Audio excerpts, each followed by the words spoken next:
Hari ini saya kaget mendapat kabar bahwa orang yang cukup saya kenal telah pergi untuk selamanya.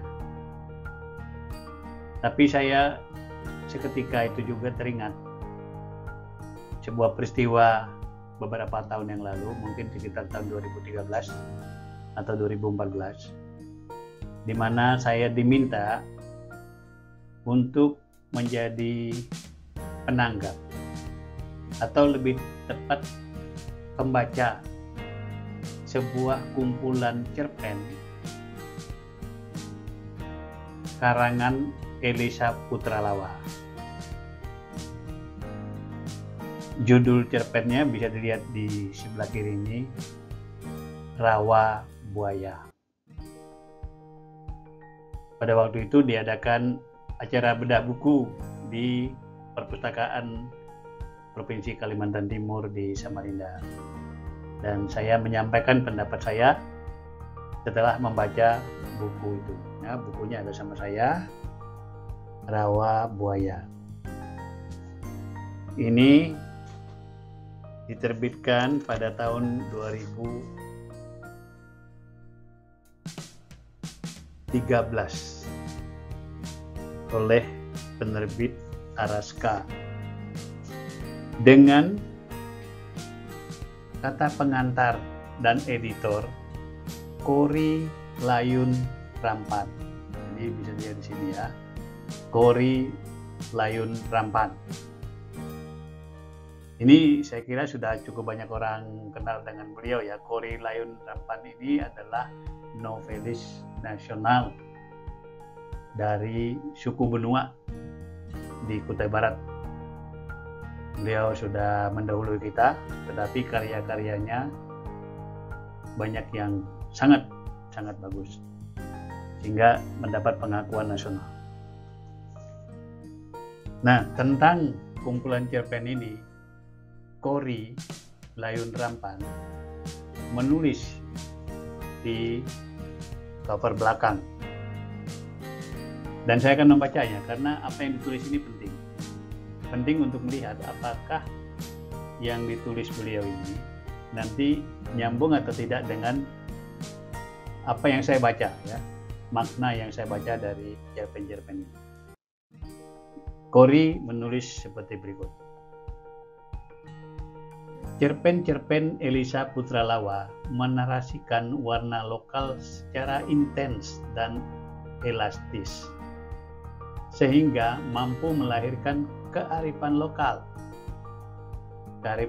ya, dengan kisah di dalam bahasa yang romantik. Cerpen-cerpen ini merangkul rasa indah yang membawa aneka ragam persoalan di dalam dunia nyata sehari-hari.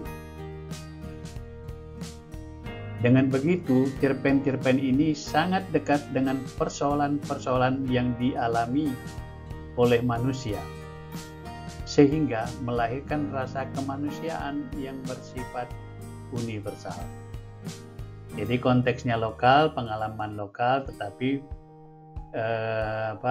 menimbulkan visi kemanusiaan yang universal. Kearifan lokal di dalam romantisme kisah cinta yang agung sungguh mampu membuat kita kagum dan bangga, terutama karena dipadukan dengan latar Kalimantan Timur yang eksotik. Nah, nanti kita lihat apakah yang ditulis oleh budayawan dan penulis novelis Kori Layun Rampan ini ada kesamaannya enggak dengan apa yang saya baca. Karena Elisa Putralawa ini sudah mendahului kita, jadi video ini saya persembahkan sebagai kenangan akan beliau ya, in memoriam Elisa Son. Dan nama sebenarnya adalah Elisa Son. Sekaligus memperkenalkan karya beliau kepada khalayak ya, jika ada yang belum tahu. Siapa Elisa Putralawa. Di sebelah kanan ini ada Sungai Lawa ya, yang sedang kecil dan airnya keruh.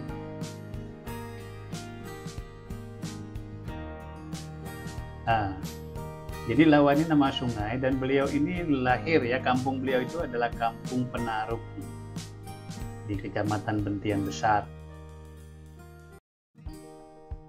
Letaknya di tepi Sungai Lawa. Nah, tapi saya tidak akan menjelaskan detail dari kehidupan beliau yang saya juga tidak paham. Yang saya tangkap hanya ada 3 poin. Elisa Putralawa adalah seorang yang tegar dengan identitas kedayakannya.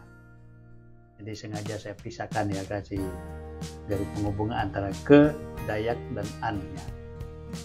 Untuk menekankan bahwa beliau ini memang benar-benar Dayak gitu ya, identitas budaya, penghayatan budaya, kulturnya benar-benar Dayak. Yang kedua, beliau memiliki kepedulian yang kuat akan nilai-nilai budaya lokal ya. Tentu saja ini tadi sangat terkait dengan kedayakannya itu. Dan yang ketiga, beliau percaya bahwa keadilan dan social order, tatanan sosial ya, dapat dicapai dengan hukum adat. Jadi antara poin 1, poin 2, dan 3 itu kompak ya, sebenarnya satu ya. Itu yang saya tangkap inti dari siapa Elisa Putralawa. Sekarang sebelum saya membaca ya, sebelum saya menyampaikan isi bacaan saya tentang buku ini, saya ingin menyampaikan kerangka teoritis ya dalam membaca teks, dan saya menggunakan di sini teori dekonstruksi. Dekonstruksi itu artinya membongkar apa yang sudah mapan, apa yang sudah biasa dipandang orang, diterima orang itu dibongkar.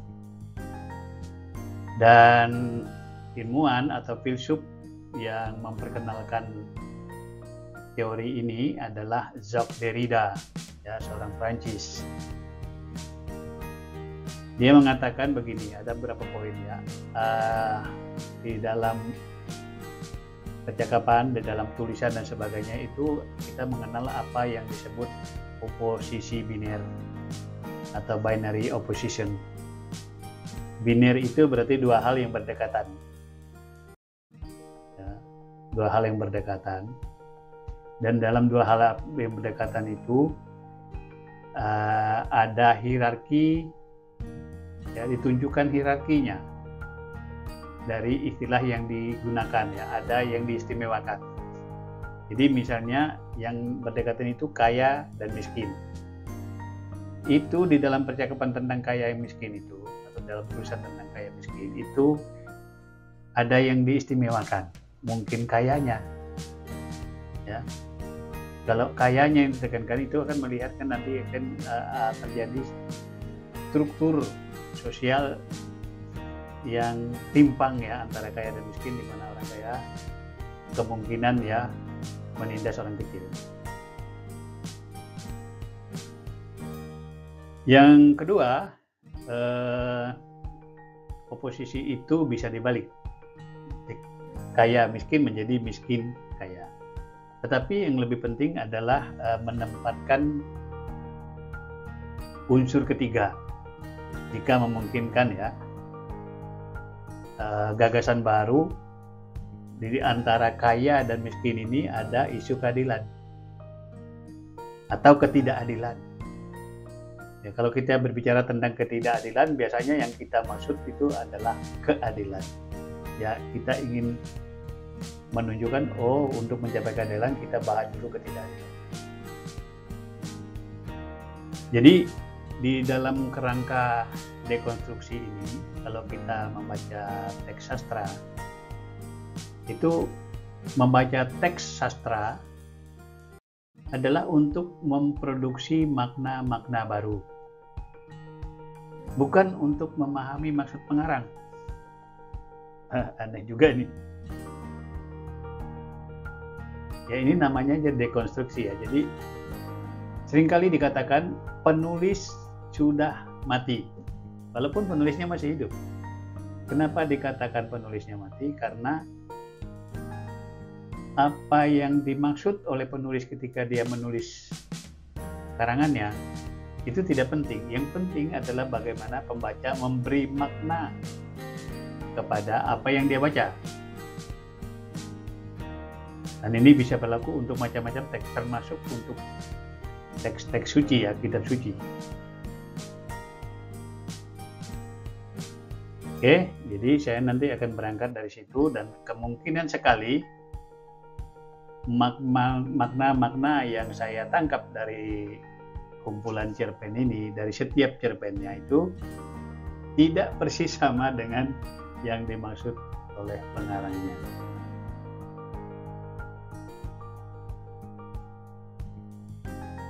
Saya membagikan cerpen-cerpen itu ke dalam beberapa tema ya, tema-tema ya.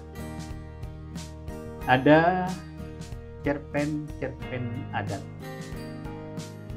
yang berbasis adat atau tentang adat. Kemudian ada cerpen-cerpen tentang realitas sosial. Dan berikutnya cerpen-cerpen romantis tentang romans. Dan yang terakhir adalah cerpen-cerpen tentang kepribadian. Nah, walaupun saya membagikannya menjadi 4 kategori, sebenarnya tidak selalu terpisah ya, tidak mutually eksklusif. Bisa saja apa yang dibahas di cerpen adat itu ada sebenarnya berangkat dari realitas sosial. Begitu juga yang lain-lainnya. Jadi ada kandungan unsur-unsurnya satu sama lain. Kita mulai dengan cerpen adat. Cerpen pertama judulnya Rawa Buaya. Jadi diambil sebagai judul buku ya, Rawa Buaya. Halaman 1. Saya melihatnya bahwa cerpen ini menunjukkan realitas penindasan melalui selubung pembangunan, khususnya perkebunan sawit. Di tempat beliau ini ada banyak sekali perkebunan sawit ya. Kemudian yang kedua, ketidakberdayaan masyarakat adat dihibur oleh harapan magis. Pembalasan dapat saja terjadi. Jadi ya, ini seperti kritiknya Karl Marx ya, yang mengatakan bahwa agama itu candu bagi masyarakat karena membuat orang tidak sadar akan penderitaannya atau merelatifkan penderitaannya karena berharap akan pembalasan dari yang ilahi.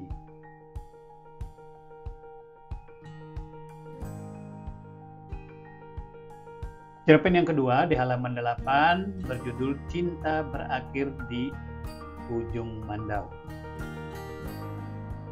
Saya melihat ini, di sini ada oposisi hukum negara dan hukum adat. Dalam adat, tanggung jawab dipikul bersama untuk menjunjung tatanan sosial, ya, keharmonisan atau hubungan sosial yang baik.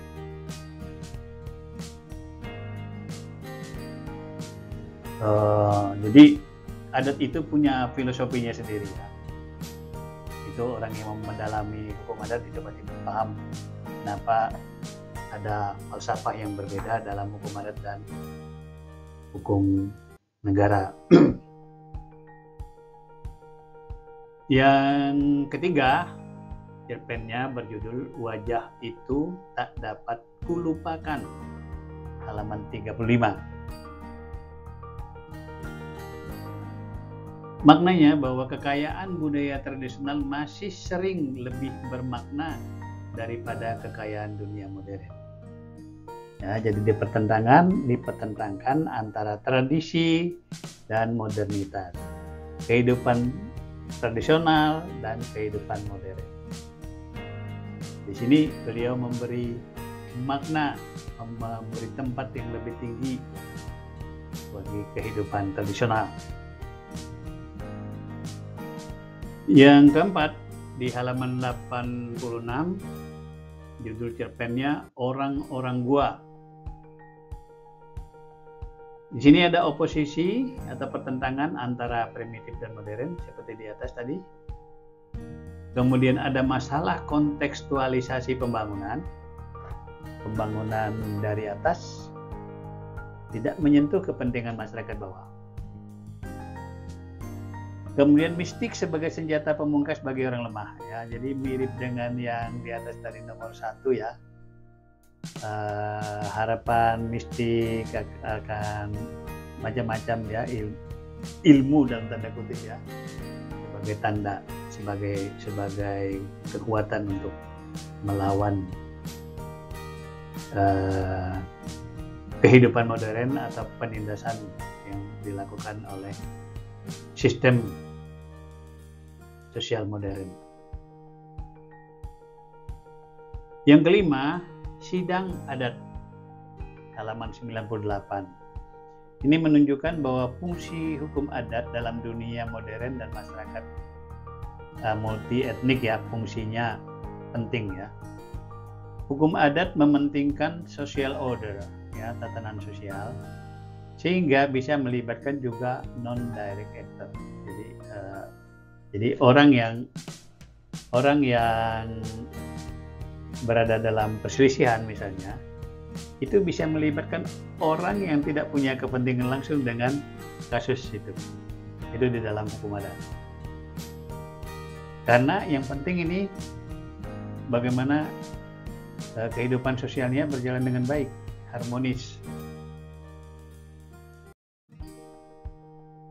Yang keenam, kuburan leluhur, halaman 76. Ditunjukkan kompleksitas jalinan sosial akibat masuknya perusahaan. Wah, ini menarik ya. Tahun kemarin saya riset di daerah beliau ini tentang dampak perusahaan sawit terhadap masyarakat lokal itu ya. Ya, kan ada waktunya tersendiri untuk menjelaskan. Dominasi nilai ekonomi atas nilai budaya dan lingkungan. Ini sebetulnya ya, ini pola masyarakat modern ya, di mana masyarakat tradisional pun sekarang ini orang-orang kampung sudah termakan oleh pola ini ya, nilai-nilai ekonomi ini lebih penting daripada nilai budaya dan lingkungan.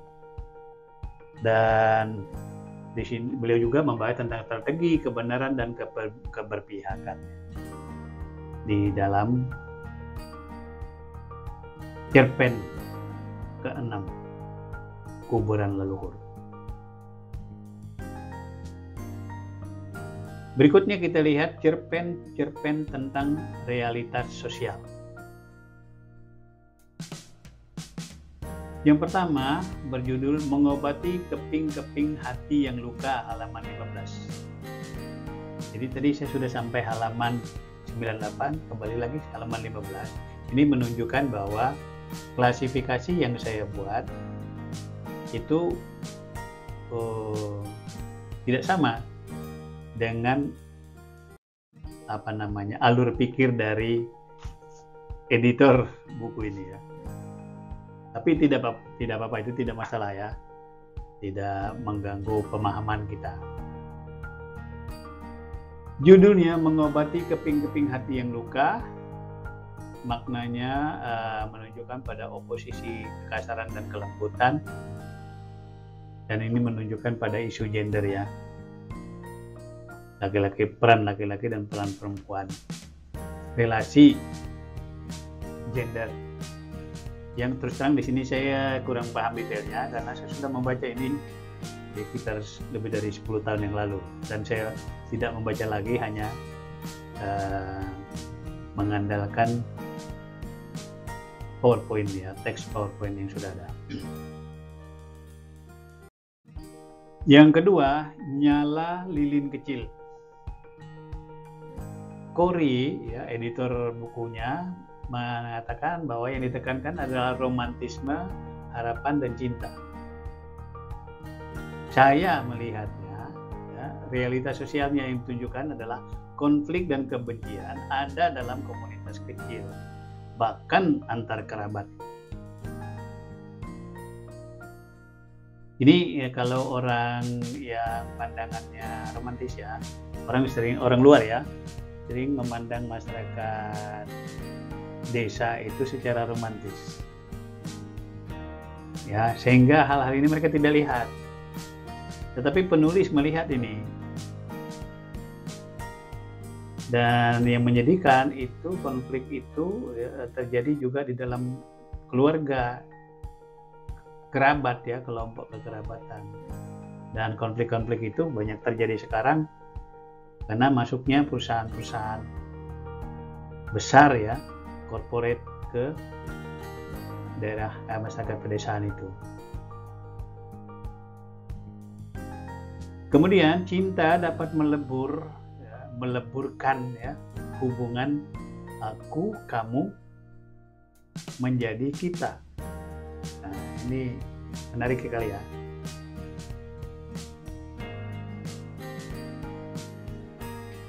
Berikutnya, yang ketiga, berjudul Senyum Kemenangan, halaman 60. Jadi kalau kita berusaha, berhasil, tapi hancur. Banyak yang terjadi begitu ya. Kenapa? Menurut beliau, penyebabnya orang dalam, yaitu korupsi. Orang yang korupsi itu menggerogoti dari dalam. Dan dikatakan bahwa hukum tidak berpihak pada kebenaran. Nah, ini menyedihkan ya.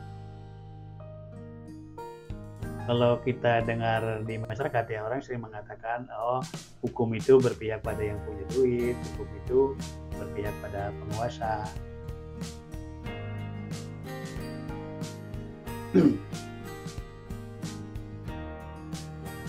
Selanjutnya kita melihat kelompok cerpen-cerpen romantis. Judul yang pertama, ini sepertinya saya lupa menaruh halamannya. Kisah Putri Berbunga dan Raja Berbuah. Wah, aneh juga ya, aneh judulnya ya. Aneh dalam arti unik ya. Maknanya, dalam cinta ada kegelisahan, keputusasaan, kecemburuan, ketidakberdayaan, khayalan, serta kerinduan dan harapan. Jadi, cinta itu dinamisator kehidupan. Jadi, hidup itu dinamis ya. Kadang-kadang up, kadang-kadang down, up, down, kadang-kadang datar. Cinta itu yang membuat hidup itu hidup. Kemudian yang kedua, nyanyian rindu. Menurut penanggapan saya maknanya sama dengan yang nomor satu. Kemudian yang ketiga, kekasih misterius, di mana ditunjukkan bahwa cinta dan khayalan ya, antara kerja keras dan hasil instan. Pilih mana?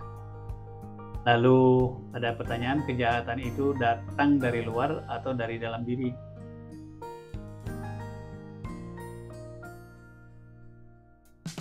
Itu tadi tentang cerpen-cerpen romantis, dan yang terakhir adalah cerpen-cerpen kepribadian. Judul yang pertama di halaman 48, Ilmu Pengasihan. Ilmu pengasihan. Yang mau ditunjukkan di sini adalah apa yang membuat seseorang menarik. Kita sering mencari jawaban di luar sana, padahal sesungguhnya jawaban ada di dalam diri. Nah, itu kalau ada ilmu ya, kalau orang Dayak itu ada ilmu untuk menarik lawan jenis supaya tertarik kemudian mau menjadi istri atau suami. Itu kan dari luar itu. Tapi menurut beliau sebenarnya ya itu ada di dalam diri kita. Jadi kalau mau menjadi menarik, itulah kembangkanlah diri sedemikian rupa sehingga menjadi seseorang yang menarik.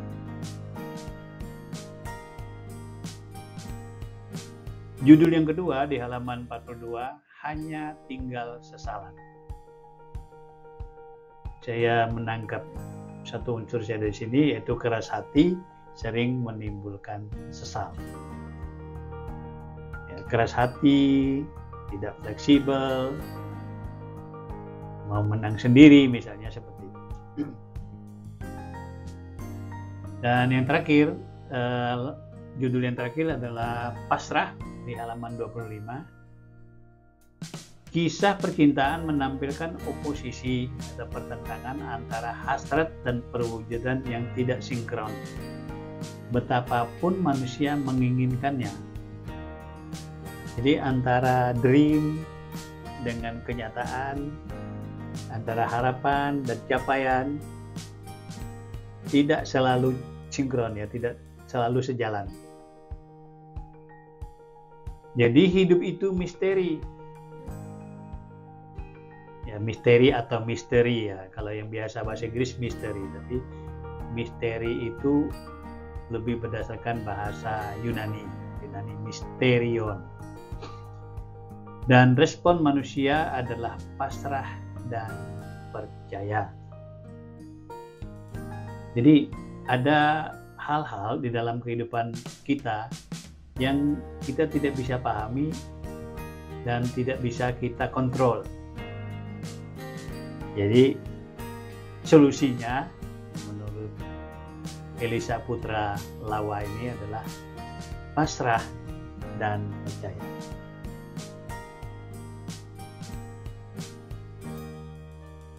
Rest in peace, beristirahatlah dalam damai. Elisa Putra Lawa alias Elisa Son. Saya melihat dari tulisan Anda, sebenarnya Anda adalah seorang penulis yang berbakat. Semoga hasil dari tulisan ini melalui video yang saya buat ini bisa menggerakkan penulis-penulis muda sebagai penerus